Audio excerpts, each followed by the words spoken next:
and welcome to episode 13 of Poetry Worth Hearing, hosted by me, Kathleen McPhillamy, and with music by Alex Heen.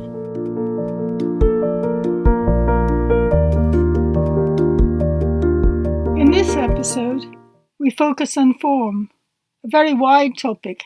In fact, as Mimi Khalvati says in her interview, almost as wide as poetry itself. Form can extend from traditional fixed forms to the most experimental, free or open writing. This episode does not take sides, but includes contributions from across the spectrum, where poets read a poem and explain the choices they have made with form.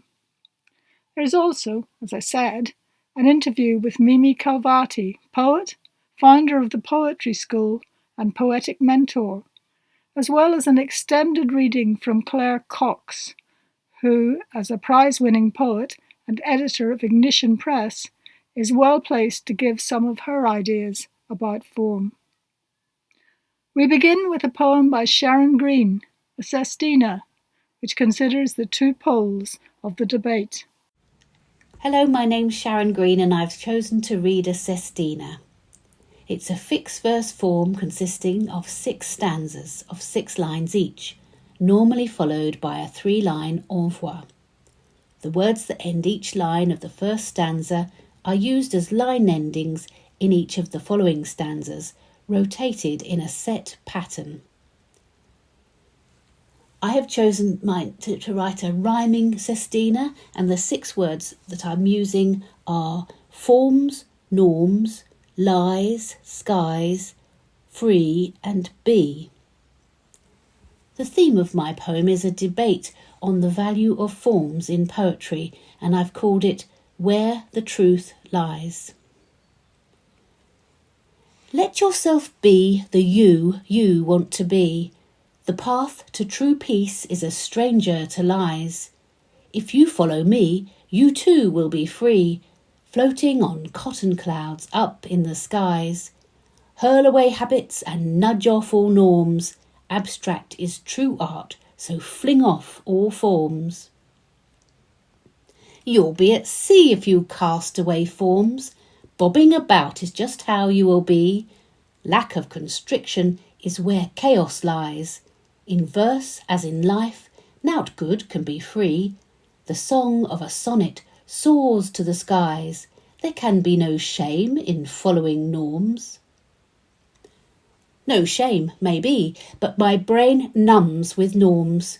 Frankly, my dear, there is no fun in forms. Disastrous duty is all it can be. Alliteration is littered with lies. Refrains restrain, you will never be free. Metre so measured just sullies the skies. Sorry, I'm sick of this slush about skies. Civilization is centred on norms. We'd all be mush if we didn't have forms. Poetry helps us define how to be. Yes, with some licence we have scope for lies, but structures, like ladders, can set us free.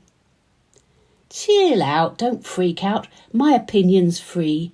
You cannot curtail my reach for the skies. But if you insist on sticking to norms, you may spend your life completing those forms. Pity personified is what you'll be, the inverse of happy, drowning in lies. Let's bury this tiff, this way no peace lies. If we've time to rhyme, we are truly free. There's room for all poets under the skies. Deeply devoted to challenging norms, there's truth in our words, with or without forms, even though we know not what we may be.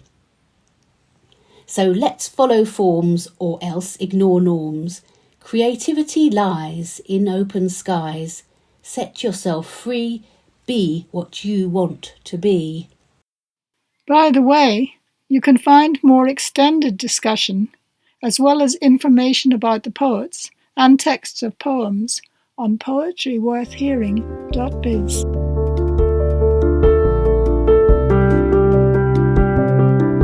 And now, Mimi Khalvati.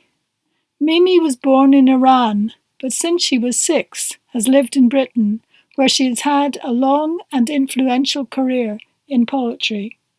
Here she talks about earlier and later influences on her work and gives us some of her ideas about form. What started me has got, in a way, two different narratives. One is the narrative that I've always been familiar with, which I'll tell you in a minute. And the other one is a kind of narrative, or tracing it back, that I've only done recently and become aware of recently, and realized, oh, my whole relationship with poetry goes way back to childhood. But the official version, if you like, is that I went to drama school because I wanted to be a theatre director. But then I had two small children and I was on my own as a single parent. So it was, practically speaking, very difficult to continue to work in the theatre. And my lovely neighbour said, oh, well, why don't you go on a writing course at this place called Avon and do some script writing, and maybe for radio, and maybe make a bit of money. And I signed up for this course at Avon in Devon. And the course was billed as script writing / poetry. So I arrived with a very decrepit sort of half-baked script that I'd written supposedly for radio. And well, the long and the short of it is that nobody was at all interested either in the script or really in script writing. Everyone was doing poetry. And I was just told, oh, go and write some poems. So I sort of gulped and went off and wrote a poem about black and white cows that were outside my window. And I continued writing poetry on that week. Somehow the penny dropped and I thought, oh, this is good. Of course, it didn't answer any of my problems financially or in any other way. So at that time I was 42, so relatively late, but maybe for women, we do tend to start later. But it seemed to me to come a bit out of the blue. But I started tracing it back, and I think first I traced it back to theatre, and thinking, oh, all those years of doing Shakespeare and verse drama and so on. Well, of course, that went into my blood, not least because you have to learn huge, enormous chunks of it by heart. And then going further back to, in fact, when I first came to England, probably, I was sent to the Isle of Wight when I was 6. And I think within a year, I'd forgotten my first language, Farsi, and had to learn English very quickly to survive. But not only to survive, but I always felt I had to learn it perfectly and be really, really good in it, so no one could tell that I couldn't really speak it, kind of thing. So when I was, I think, about 8, our school, which was a boarding school for girls, used to send children off to take part in a verse speaking competition. And so we had to learn poems and go off and recite them on this big stage. But I have a very clear memory of reciting A.A. Milne, Christopher Robin poem, the one about sand between your toes, and being bitterly disappointed that I came second. And I realized, of course, that process of, it's not just learning a poem by heart and reciting it, but competing with others, reciting the very same poem, which makes you, even at that very young age, actually look at the nuances of inflection, of pace, of feeling, of volume, all the qualities of verse in a way. So I had a very early, very intimate relationship, I think, with verse, and of reading between the lines, which I continued in my work in theatre and my training as an actor. And I think all of this was a really good kind of groundwork, I suppose, for later writing poetry. So it didn't really come exactly out of the blue. And then when I was at school, my favourite thing was something called elocution. which, of course, I suppose they don't have nowadays. And it sounds like elocution was teaching you how to talk properly, but it wasn't really. In fact, what it actually was drama. Because for every elocution lesson, for every lesson, you were given a text by your elocution teacher, which you learnt by heart, and then you went in and you recited it, and then she would pull it to pieces and put it back together again, and so on. Every week I did a different text. And to this day, I think it influences my reading, because again, I was encouraged to read very closely, to be very aware of different rhythms and inflections and different ways of interpreting the syntax and so on, much more so than attending to the subject matter. So very often I had not the faintest idea what I was talking about when reciting these texts that could have been poems, that could have been passages from the Bible. I remember very clearly doing that one, "How are the mighty fallen?" So very often I didn't have that contextualization of a poem, or very often if it referred to a persona or person in the poem, but all my faculties were trained forensically, fiercely onto the language. And I think to this day, that's how I connect with poetry. Listening very, very closely also to what wasn't there, as well as what was there. And also what was lovely about the elocution was the variety of stuff. You know, sometimes it could be a speech from Shakespeare, or a very rhythmical poem like, "Oh, do you remember an inn, Miranda? Do you remember an inn with a da-da-da-da-da-da-da-da-da-da?" They were just glorious passages of language. I was absolutely blessed with a wonderful English teacher who was Aubrey de Selincourt, himself a classicist, a scholar, and also an author. We did the Romantics. The one I didn't like so much for some reason was Shelley. Quite connect with it. But I love Byron. I thought he was absolutely brilliant. I loved Coleridge. I especially loved the Rime of the Ancient Mariner, of course. But my great, great love to this day was Wordsworth. And I did learn huge, longish passages from the Prelude or the Immortality Ode, and especially Tintin Abbey. And when I was at school, because my family were in Iran, and in the holidays, I never went home. So I essentially grew up without a family. So there was a kind of loneliness that was my constant companion, not in a very miserable way, actually quite a lyrical way, I would say, a lyrical loneliness. And so I do remember walking the long, long hill between the pine trees up to the hockey pitch and mumbling, "And I have felt a sense profound of something far more deeply interfused, whose dwelling is the light of," and it would go on in this kind of, sort of low rumble and murmur. It would be like somebody walking beside me, holding my hand. And it is just a lifelong sensation, which he himself so beautifully describes.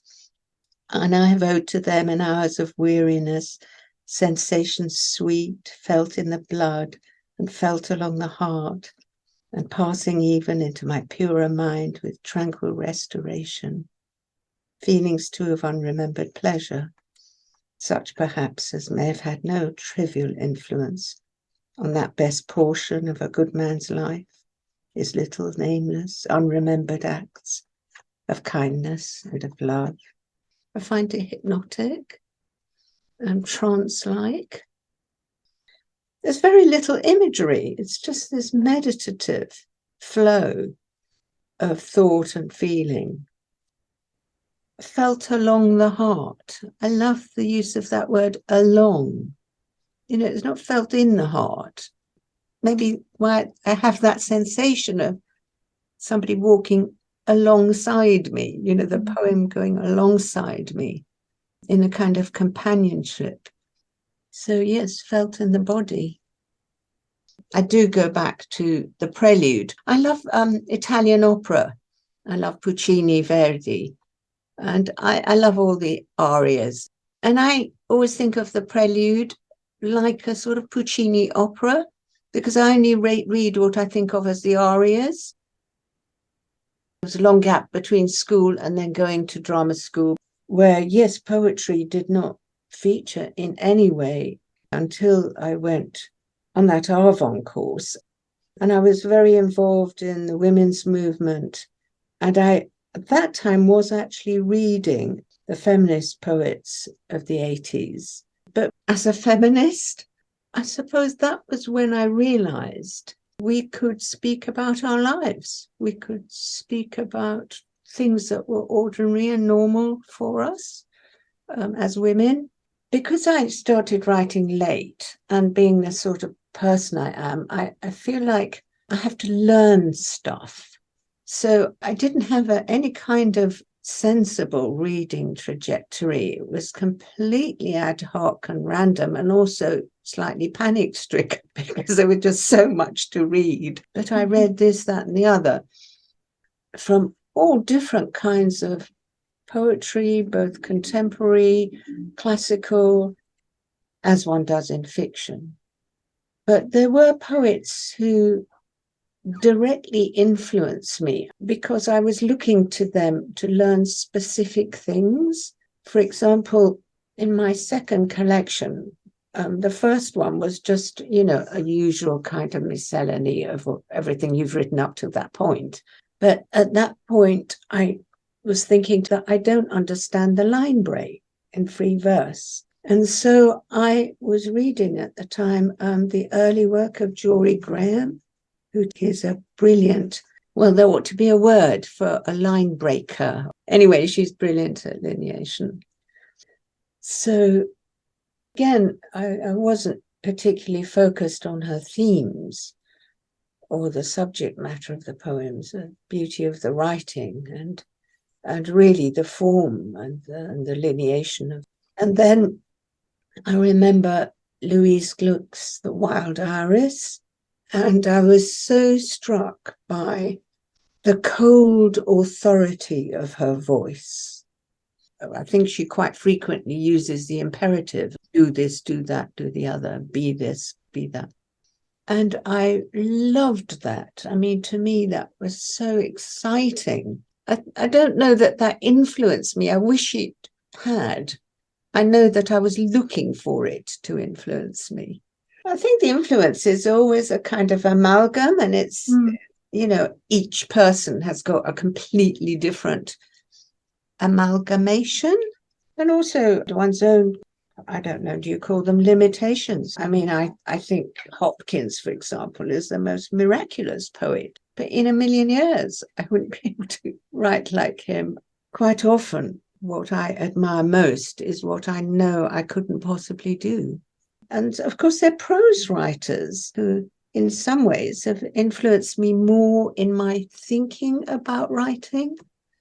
Probably my favorite writer of all time would be Virginia Woolf, and particularly The Waves, which is a piece of poetry almost really from start to finish. But I was also influenced very much by Italo Calvino and his 6 Memos for the Millennium, and the one that was on lightness. At the time, this was pre-computers. I was writing on a typewriter, and I was doing something like 80 drafts and using gallons of Tipex, and thinking, well, I'll be 80 and dead before I produce a book at this rate. I better just get on with it. So when I read that essay on lightness, which of course implies also speed, that came like a sort of Bible for me. And I think that actually did influence my writing quite a lot, because after that I wrote that book, Entries on Light. And of course the title is not just the light itself, but lightness. And I completely changed my writing process And I told myself these are like pencil sketches, and I'll do it like Picasso did his bull. He wouldn't take the pencil off the page. He'd just do it in one very quickly. Either you got it or you didn't get it. If you didn't get it, you bin it and you do another one. And that was a learning process and probably did affect what came afterwards. And of course, people have influenced me. I'm thinking of Agha Shahed Ali, who was a Kashmiri-born American poet who really introduced American poets to the canonical ghazal. And his writing of the ghazal and his own ghazals, of course, I can't say influenced me, they absolutely taught me. It's almost like you can't separate form and content, but almost you can't separate form and poetry. I think on and off it becomes less or more problematic because it becomes politicized. For example, I have heard people say that the iambic pentameter is fascist.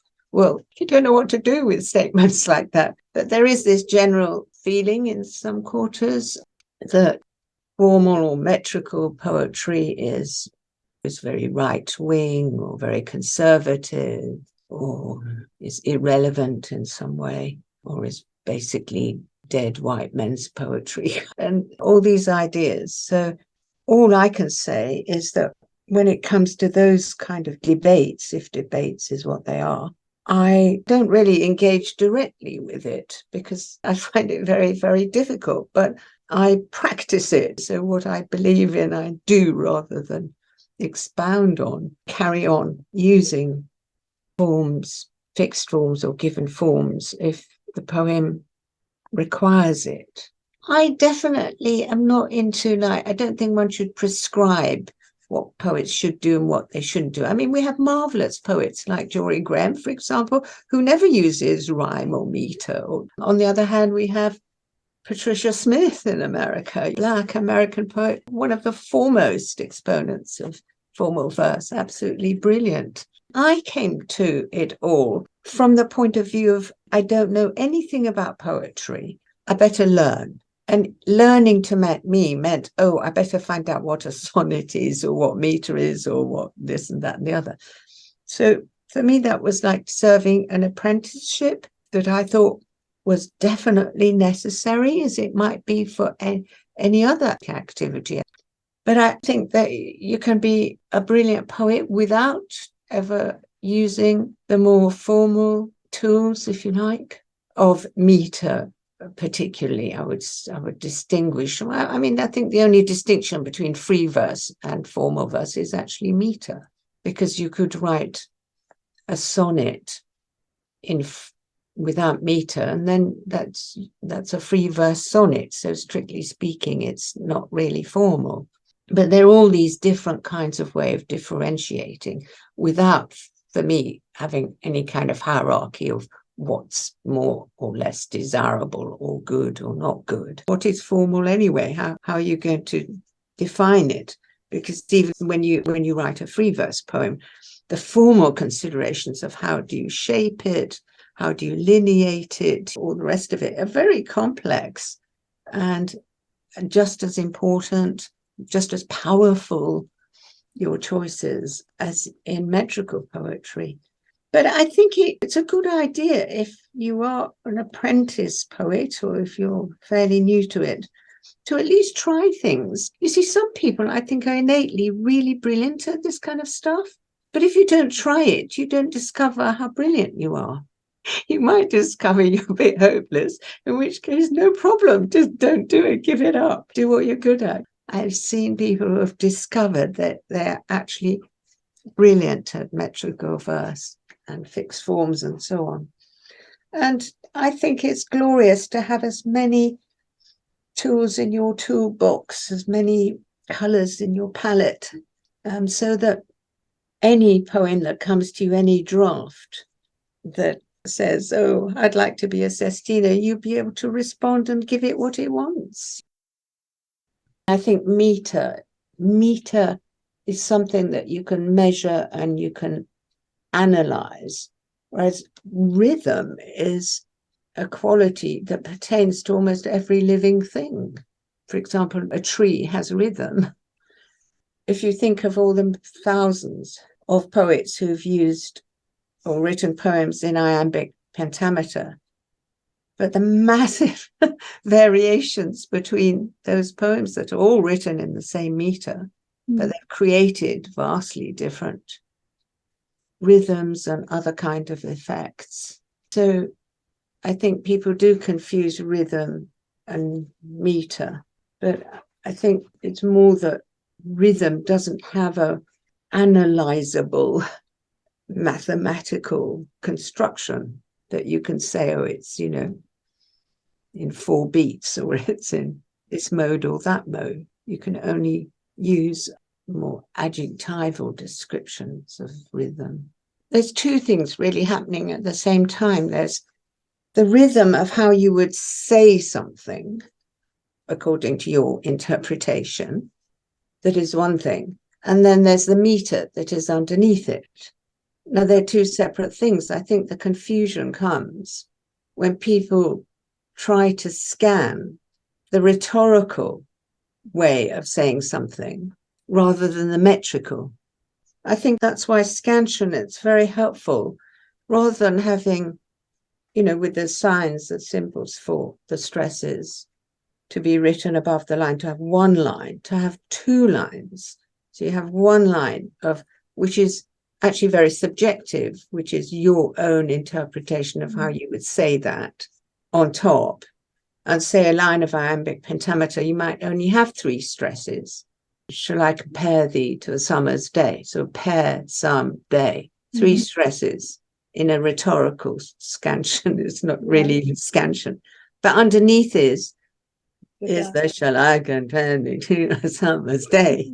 Form is such a big subject, isn't it? That one always feels that you can't really do it justice. But I'm a firm believer that form, however you interpret it, whether it just means metrical poetry, or form is also something that applies to all kinds of verse, whether it's free verse or metrical or whatever. But I believe it's on a kind of spectrum that on one end, it can be very technical, very precise, the considerations could be very microscopic, very tiny, very detailed, very, if you like, dry almost, very conscious. And at the other end, the power of formal artistry, which is magical and intuitive and exciting and freeing more than anything, because the people think of form as a constriction, whereas I think of it as an extra freedom, and everything as gradations in between those 2 extremes. So I'd like to put that on the table rather than take up a position at one single point along that vast spectrum. So many ideas to ponder. Form, rhythm, shape, structure are differently interpreted by different people. Here is part of a conversation I had with Stephen Paul Wren about the possibility of using chemical forms or structures as forms for poems. You mentioned a collaboration you'd already done, which was connected to chemical structures. Yeah, so this is Formulations that I wrote with Miranda Lynn Barnes, that was published by Small Press. And all of the poems in that book are, the construction of the poems are dictated by the chemical structure of the molecules that we're being inspired by. These are all compounds that exist in plants, and a lot of them have therapeutic value. So we really go into detail, thinking about the number of electrons, the number of different atoms in that molecule.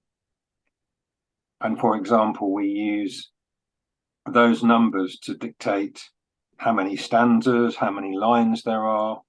And in some of those poems, we have very specific constraints, different rhymes or slant rhymes that really is. And do those, because I'm sorry, I haven't seen this book, do those constraints relate back to the chemical structures you're talking about?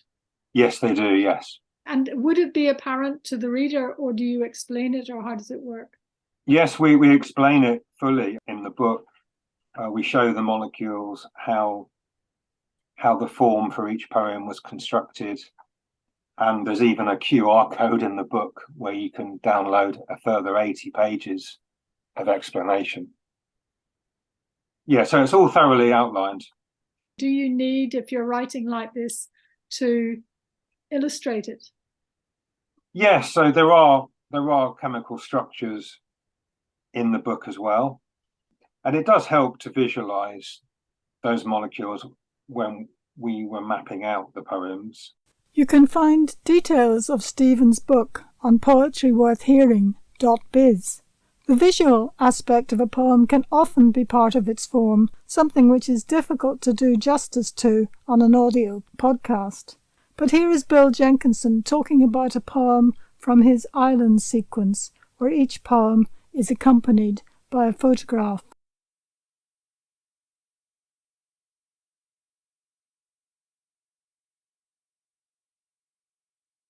Figures and its poetic form. My ambition when preparing to write figures was to find a form to match the enigmatic, powerful nature of its subject, a schoolteacher and his class, photographed outside, standing on the grass in a line dressed against the stone wall. The children have no shoes. This poem is part of an ongoing cycle, a dialogue with my grandfather, who took photographs, of which this is one, on a visit to the islands of Inishkea North and Inishglora in 1902. To place the poem on paper, I decided to use the photograph album format, dominated by its rectangular frame. This says, "This image is cut off from me. I know nothing of its contents beyond what I can see. Each photograph is a world in itself, black and white, stark and uncompromising, bare hillsides without trees, the cabins on Inishkea North without roads or gardens, surrounded by the sea." For me, this photograph detonates a multiple sense of loss. For my grandfather and for the islanders, they know the circle's power, in particular for the teacher and his class who have vanished. I felt the need to hold these powerful emotions in a framework, so I set out the poem rigorously in 2 columns to give a strong structure of vertical and horizontal lines, like a map or a mathematical proof, suggested by the composition of the photograph. To match the exposed environment of the island, I opted for a short line buffeted by white space. The islanders were self-reliant and uncontainable, so the final decision was for an open form, which would instantiate their restless struggle for existence, as well as their gentleness and care for each other. Figures. Cadmos sowed his victim's teeth. A crop sprang up to fight and kill. Survivors settled, made letters, set the law. Teacher and class, their feet repeating the horizon, children's eyes half hidden, dressed against a wall with stones like teeth. His collar, tie and suit, a strange positioning of arms and hands, as if to hold an absent register, eyes turned along the line, the tallest child, well below his shoulder. They know the circle's power. And you can see the poem and photograph on poetryworthhearing.biz. Rachel Klein has, a bit like Stephen Paul Wren, borrowed from another discipline for her form.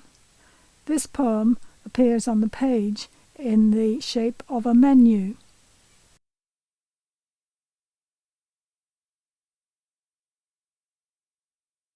I'm Rachel Klein and I live in Glastonbury. And the poem I'm going to read was taken from my collection, which will be out in April and published by Seren. Its title is You'll Never Be Anyone Else. The poem is it's dedicated to the lifelong relationship and love between the writer Gertrude Stein and her partner Alice B. Toklas. And the facts are gleaned from a biography about their life. La cuisine de la mort. Alice wore her blue gown and slight moustache. Wherever Gertrude went, Alice was sure to go. Their love was a chalice, their home a palace, or at least their petit chateau. Alice prepared plat de cabernet royal à la portemanteau, pintade à la crème de truffe, chemise en cocotte. Whatever Alice made, Gertrude ate her little pussy woojum-poojum's offerings and fed bread and fish to Basket, despite the rule. Basket was a poodle, a noodle-doodle. Auntie was an ambulance that Gertrude drove, delivering medical supplies, fetching wounded from the front at Ypres. She said, "There is love between someone who is someone and another someone who is everything." Always le déjeuner sublime, rich enough for a genius, a them and us. Endless soirees with all the best artistes, Picasso, Cézanne, Matisse, Dali, Braque, Apollinaire, et l'oncle Tom de Cobly, et tout. Alice was her keyholder, her crème de vache, her dance card, her deal breaker, her typist très rapide, son éditeur en chef, son coup de poitrine, son fait accompli. So, when I first wrote the poem, it was in one block, a lineated poem in one block. And very recently, the editors came back from the manuscript with various changes. And one of the poems that they'd said that they were unsure about was this one. But when I actually met with the editor, one of the editors, Zoe Brigley, she suggested that it was the layout that was the issue. And we started to go through it and break it up a bit in the usual fashion. And then I can't remember how it came up, but the list of artists, I suddenly said, well, what if we put that in the centre? What if we centre it? And when I did that, I said, oh, it looks a bit like a menu. And then I got really excited. And following the meeting, I went through the whole poem and centred it and turned it into a menu so that the dishes had little curlicue separations and dividers like you see on a posh menu in a haute cuisine restaurant. And it just made it just matched the fun of the poem, and I love it. And I hope if you do buy my book, you will enjoy it too.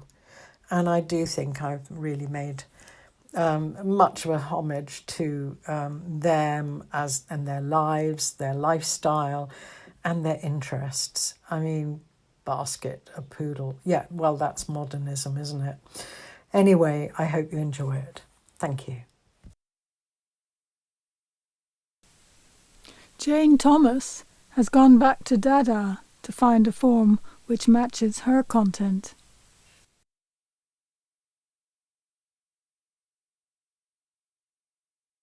I have been working on a sequence of poems about Alzheimer's, and in particular how the condition can make it difficult for people to put together a sentence, or can also play with their ability to communicate in a way that they would wish to.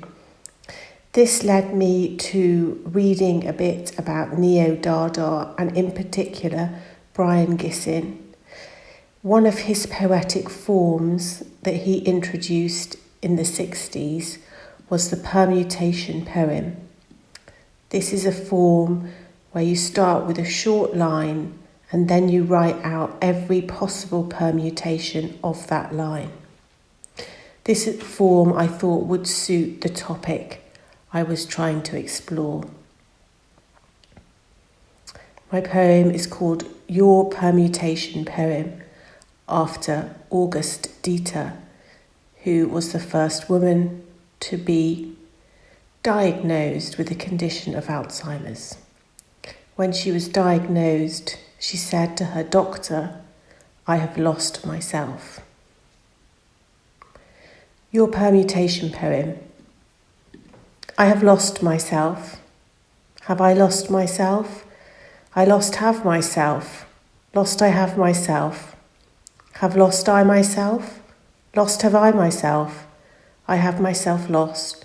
Have I myself lost? I myself have lost. Myself I have lost. Have myself I lost. Myself have I lost. I lost myself have. Lost I myself have. I myself lost have. Myself I lost have. Lost myself I have. Myself lost I have. Have lost myself I. Lost have myself I.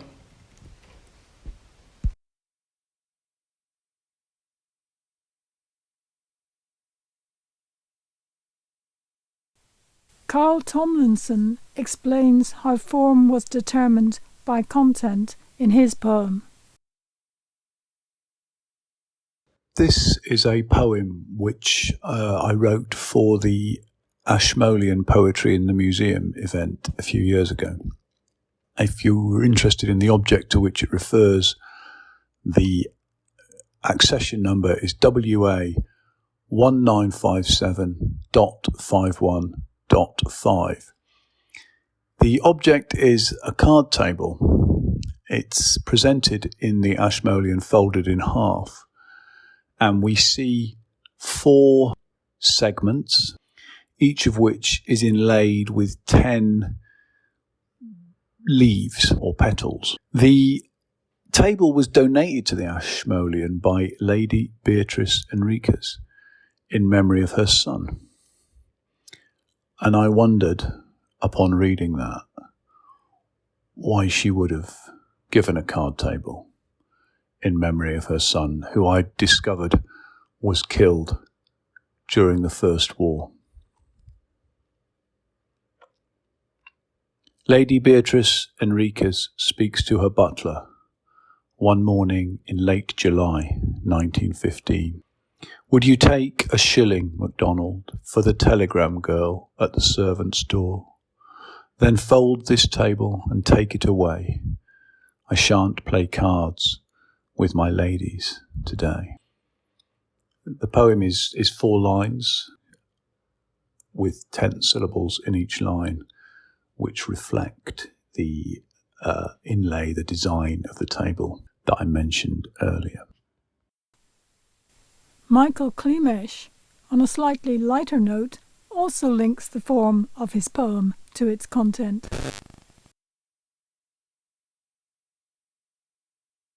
Learning the Argentinian tango.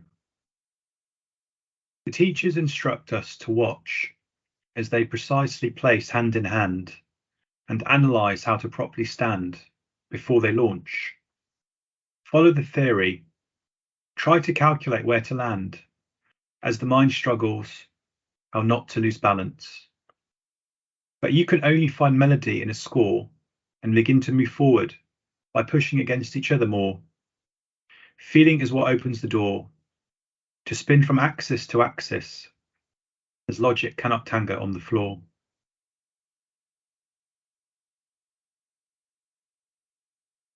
Learning the Argentinian tango, it's a sonnet, and it was inspired by when I decided to learn tango in London because I wanted a bit more fun in my life. And one thing that I learned about tango is that it may be fun, but it's also a tremendous amount of work. And people who go to tango clubs in London are extremely passionate. And they view it very much as an art form, and they're very serious about it when they get into it. And I thought it would be interesting to write a poem about the experience of learning the Argentinian tango, because I think there is something poetic about it. And the particular form that I chose to write this poem about tango in is a sonnet. And there was just something the subject matter of this poem naturally lent itself to the sonnet form in terms of its compression and structure. And there's a lot of technique in tango, and there's a lot of, I think, technique in a sonnet, but there's also a history of tango, a prestige to it, and a lineage almost. And I think you can say the same about sonnets as well. And in tango's a lot about pivoting and about angles and changing axis and doing loads of different things at the same time, some subtle, some not so subtle. And that type of teasing aspect of tango, I feel you get that in the best sonnets. So that's what I've tried to do in this sonnet. I've tried to convey to the reader the experience of learning the tango through a sonnet. So, a sonnet, though not what Mimi Khalvati would term a formal sonnet. So, a sonnet, though not perhaps a formal sonnet in Mimi Khalvati's terms. But isn't that something poets can do? Play around with fixed forms, as for example Paul Muldoon does over and over with the sonnet. Next, Andrew Dixon with a thoughtful discussion of his response to Louis MacNeice. Climbing the anthologies was initiated by my surprise, or maybe disappointment, at the superior tone of Louis MacNeice's poem, Elegy for Minor Poets, which I came across by chance when reading other poems of his. Having given quite a lot of thought to the question why I and other people write poetry, I thought a reply to Louis MacNeice might help me clarify my own ideas and maybe speak up for other writers. But I didn't want my response to be stodgy and bad-tempered, not a sort of, "What's your problem, mate?" but a poem with some brightness and lightness to it. The right form for the poem, short stanzas, each with the same first line, and ending with a rhyming couplet, only came to me, or probably when I was out walking, when I remembered reading how upset some poets became back in MacNeice's day, when they didn't get included in one anthology or another. That thinking led to the title of the poem, and from there the poem came quite quickly. I chose relatively short stanzas because I wanted to be able to hop from one thought to another, and also, importantly, to reassure the reader that my reply to MacNeice was good-natured, written with a smile on my face, written to be enjoyed. And beginning each stanza with the same line, "You go ahead," also helps, I think, to sustain some anticipation from the reader as to what might come next. This approach produced more stanzas than the poem could carry, especially if spoken aloud. So I was able to polish the best of them and reach what I hope is a satisfactory result. And in more friendly mood, end each stanza with a rhyming couplet, the same as MacNeice.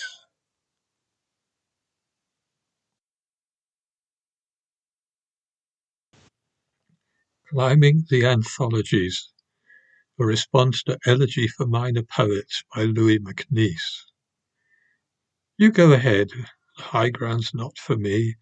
I'll watch from here as you climb out of sight to reappear on some distinctive peak, a high point of superiority gained by ambition and ability.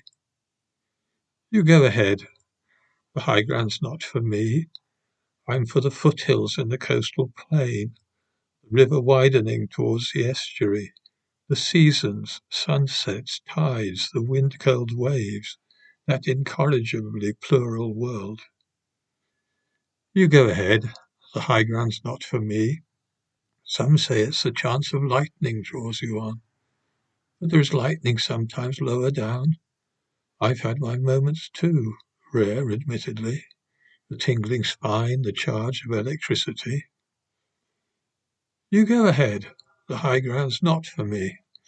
You climb above the snow line, that's for sure, but we can see the snow from where we are, and if your mountain fox is an enigma, Our foxes are approachable, familiar.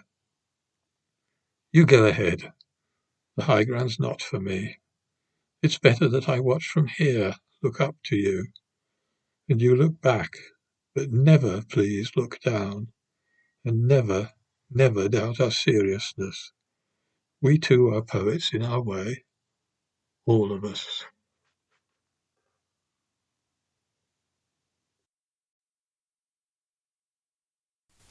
And now 2 fixed form poems, both interestingly imported from Malaysian culture.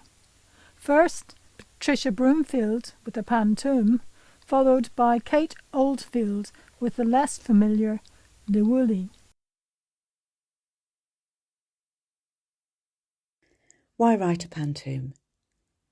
The pantoum is a Malay poetry form, popular in the 19th century in England and France. The poem begins and ends with the same line. The journey from start to finish uses repeating lines and allows new ones to thread in along the way. To me, it is a little like knitting with different colours of wool, and the completed poem, or garment, has a circular and somewhat comforting quality. There is music in the repetition. Each line takes on a different tone depending on where it is placed in the work. There is no prescribed length, but usually a set number of syllables, in this case 8. The rhyme scheme, even though the construction of the pantoum may not seem to be, is simple: A-B, A-B, B-C, B-C, etc. I still have to copy the pattern down at the side of my page before I write, and have an example written by a fellow poet to hand to enable me to check that I have followed the rules. It took me some time to master, if indeed I have, this form, but now I enjoy the freedom that the prescribed pattern allows. That may sound strange, but concentrating on form brings lines to mind that may surprise the poet. The story you write takes on a life of its own.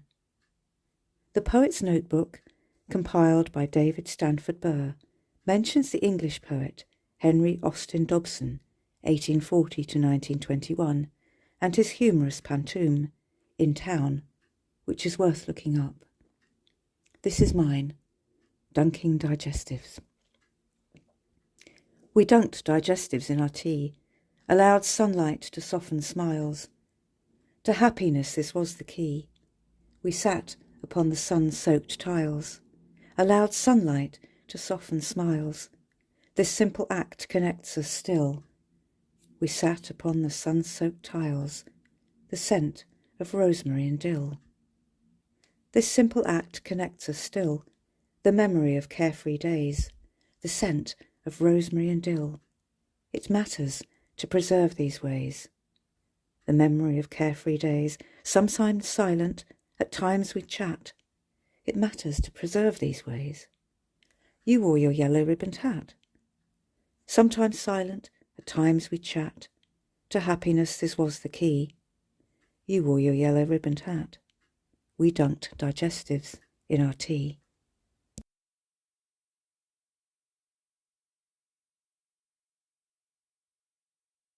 A Liwuli, Liwuli, is a modern Southeast Asian form of poetry with specific rules for each stanza, of which there are always 3. Stanza 1 has 31 syllables, usually written as prose, but not always, which must be expressed entirely in the imperative, i.e. instructions only and nothing else. Stanza 2 can be expressed in any way, but it must be 14 syllables written over 3 lines. Stanza 3 needs to be 10 syllables written over 2 lines and must be phrased as a question or questions. The title always starts Liwuli, followed by your particular title. That all might seem very complicated, but in practice it's not, and the results sound extremely simple and straightforward. I like this form because it makes you really delve into the essentials of what you're trying to say, almost with forensic precision, and I like the strict editing process that gets you there. I really enjoy using this form in creative writing workshops, especially with young writers. You can get some wonderfully different stories in a very short amount of time. I chose the Lewley form for this poem because it reflects the very careful preparation and strategic actions that got me through that tricky social situation. As the form is so succinct, I often enjoy giving them longer titles, as in this one. Lewley, on going to a wedding alone and not getting drunk. Alternate. Be wary of a negative outcome if too twinkly with the barman when alone. Surf sobriety slightly. Dancing will highlight the singular hours and the couples. Just one question then. Vodka or champagne? And finally, in this bumper edition, an extract from a reading by Claire Cox, where she comments on her use of form and on form more generally.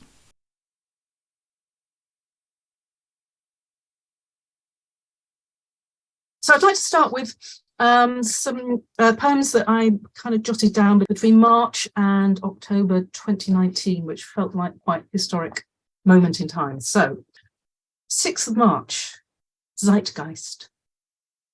A sparrow whistles in the break between downpours.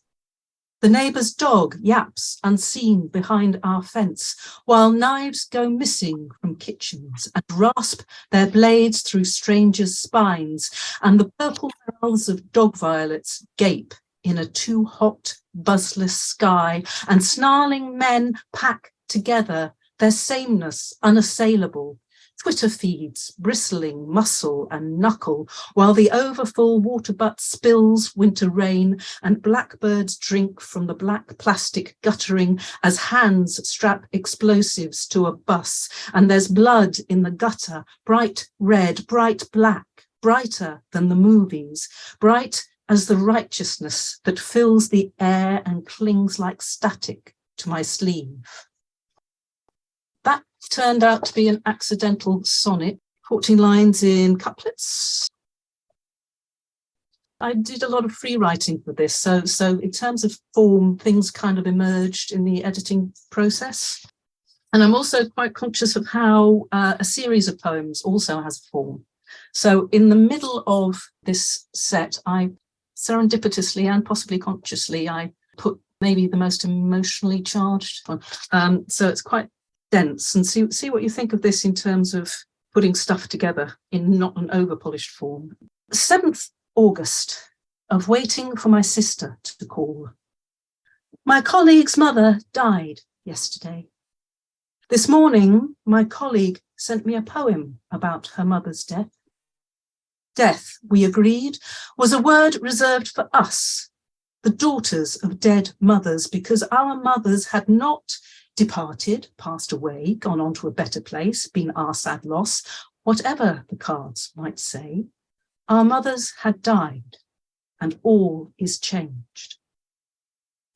This afternoon, my new friend and I talked for 5 hours, sun in her blue glass kitchen, Scottish deerhound, collarbone high, eyes of a sorcerer, eyes of a wolf, Madonna lily pollen yellowing his pelt. We talked face to face at her kitchen table, apples green and urgent on the tree outside. My brother-in-law lies in a Copenhagen hospital, punctured lung, left leg in a cage. He's in an induced coma. Every now and then they lighten the sedation. He mouths a few words round the bulk of the tube protruding from his spitless lips, squeezes my sister's hand, my nephew's hand. Newsfeed tells me Trump is heading to El Paso after the shootings. My new friend and I talked of that. Trump, more than the shootings. She had written a poem about the wall, showed it to me. I had nothing to offer. I had nothing to offer about the other poem I saw this morning, the one that was too true, too new. My colleague inscribed her mother's death in a poem and sent it to me. Her icon is a gold crest. So that was the kind of chunky emotional heart. So maybe a sense of how form sits within a larger scheme of things. And also, as all of you know, form sits on the page. White is our friend. So that this kind of wispy followed, maybe as a bit of a breather. Brazil was in flames at the time, so I wrote about that. 21st August, of cauterized tear ducts. Brazil is burning. Smoke over Sao Paulo, smoke seen from satellites. I used to be called Captain Chainsaw, now I am Nero. A woman, headdress of feathers, disked like the sun, points to the blazing hillside. She weeps, screams out in Pasacho. She wants the media to see the destruction of her reservation, the flames that riot orange across the twilight. Here, daylilies flare orange as summer slides into autumn. The dog has taken to circling and circling the kitchen table, always counter-clockwise, always against the clock. Against the clock actually breaks the left-hand margin. So yeah, I was trying just to see what that would do in terms of using all those things that are available to us as poems in terms of the visual as well. This is about the sea, was prompted by a voyage I did. So again, a slightly open form, less constrained. Seasick. Gannets plunge, shallow.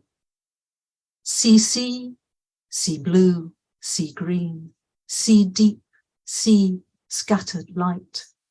See the slough of the land, clog my estuaries. Tide line, mud bank, waves thick with it, slur my words.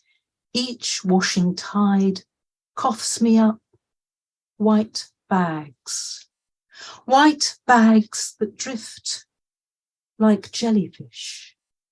Fool the turtle, fool the shark, pack their guts, drift again, swirl and gather, tumours the size of countries, breaking down and breaking down and breaking down, immortal particles pump in shrimp blood, in the muscle tongues of oysters, longer than bird time, fish time, whale time, small enough to breach. Cell skin, seal skin, kelp skin. Lost my grayling, my sea cow, my sea mink, my orc, the ice cliff that carves into my bright polar waters. So I think with all these, it's kind of how does form work for against the emotional progress, and that's an infinitely exciting thing for us to play with. So I've got a rare example of where I used an existing form consciously to see what happened. And again, I'm kind of interested in the crash between the domestic and the exterior, between emotion and the external world and all that kind of stuff. So this is a pantoum, which I'm sure you're all familiar with, but just to recap, according to my Poetry Foundation webpage, is a Malaysian form that has been adapted by French poets. It's quatrains, and the second and fourth lines are repeated as the first and third lines of the next stanza. So it's a chippy-choppy kind of one, and the final stanza has a repeat of the first and fourth lines. So I was interested in that because I'm interested in unstable situations, instability. This seemed to be an interesting poem to see what happened. Aftershocks, forgetfulness. It's only partial, the collapse this time. Our kettle and cupboards are soft with dust. we've grown accustomed to living with. Your breath once warmed my sleeping neck. The kettle and cupboards are soft with dust, mounds of chipped crockery and slumped mud. Your breath once warmed my sleeping neck. Ferns sprout from stone. I sew up curtains. Mounds of chipped crockery and slumped mud. All the other beds on the long ward were empty. Ferns sprout from stone. I sew up curtains. Her tiny earlobes were shaped like yours. All the other beds on the long ward were empty. Our window frames are discoloured by rain. Her tiny earlobes were shaped like yours. The midwife cried. Aftershocks, forgetfulness. Our window frames are discoloured by rain. I push past the roof joists lodged in our stairwell. The midwife cried. Aftershocks, forgetfulness. We took turns to make each other tea. I push past the roof joists lodged in our stairwell I've grown accustomed to living with. We take turns to make each other tea. It's only partial, the collapse this time. This was about the death of my brother from cancer, which I felt kind of compelled to write because it helps you work stuff out. So I've revisited this. I'm a big fan of a couplet and I'm a big fan of a tercet, but I thought it was interesting to share with you that some examples of how I didn't put any stanza breaks in. So this is, and I think it's possibly driven by a narrative need. Here's some examples. Thicker than water. In the clamour of a South Bank restaurant, you fixed a kiss to my cheek, called for drinks, face too flushed, enthusiasm awry. You talked and talked, saddened yourself to stillness. Pulsed by the hurt I heard in your veins, I took your part as only blood can. And while we puzzled the future, I watched you trace outlines, bare branches on embankment trees, a light caught curve, the contours shaping a stranger's skin, your artist's eye too tireless, too keen. My brother as a mezzotint. Eager to admire your scan's monochrome tones, you lean forward in your wheelchair, study the luminous screen. Eclipsing your spinal cord, two dark moons. The titanium caging your neck, pure black. Grey meat spills from your iliac's white wing. The locum's chest is slim, boy-like. His tired eyes rimmed by glasses and concern. He answers our questions with open hands. Not your own oncologist, he's unsure why his prognosis seems new. Returning down the corridor, you say, I'm glad it was you who was with me. Reach across to flatter an old woman on her tiger stripe throw as we pass wheel to wheel. Then you charm from the receptionist, so young and so plump, the secret of her hidden tattoo.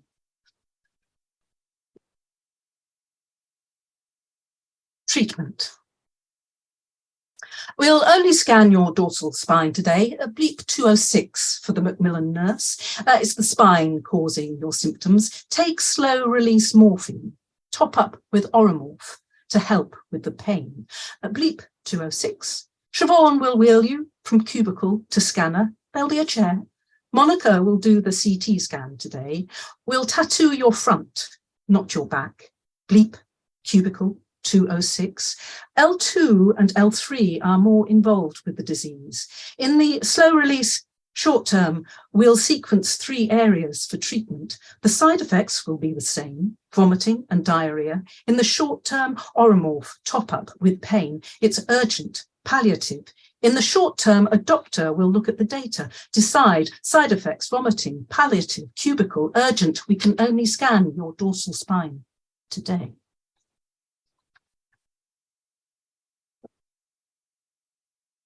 Funeral. No order of service, just a card with your name, curlicued and slant, year of birth, hyphen, year of death. Above that, an old test print of yours, quizzing depth of cut, blackness, how acid bites, how resin resists. Figure A points to pale ripples, a thumbprint in negative, dabbed there momentarily, your brief experiment in flesh. Could I have a question? On form, are there any particular poetic forms that you may have hated writing in early on, but you love now, or vice versa? I think part of what we do as poets is test ourselves against these things. It's so yes, sestina. I've done very poor sestinas.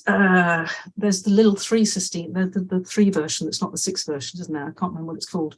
But forms, I tried villanelles. I've tried conscious sonnets as well. I think they're kind of like apprentice pieces, aren't they? You try and do them to hone your skills and see what you can achieve. As I say, the pantoum seemed to be something that could further what I wanted to do. Sestina is deeply complicated, and some examples are, didn't Don Berry get a national poetry competition with a sestina that was almost imperceptible? He's so clever that the form seemed to be absolutely at the service of what he was seeking to do, as opposed to being upfront. So I haven't used them particularly. As I say, what I'm doing at the moment is more free writing and then trying to shape what I get. They are fiendish. Occasionally, if one's feeling terribly masochistic, you'll go, oh yeah, I'll just pick 6 random words and see if I can make a sestina out of it. But sometimes one's up to the challenge as a poet, and sometimes it's like doing scales. Maybe you just do them for the sake of technical exercises that hone your skills. But yeah, there's lots to choose from. And as I say, my exploration was to see what might serve what I was trying to do the best. I haven't conquered any of them, and I wouldn't say I was proficient, but I think they're part of what's there for us to use.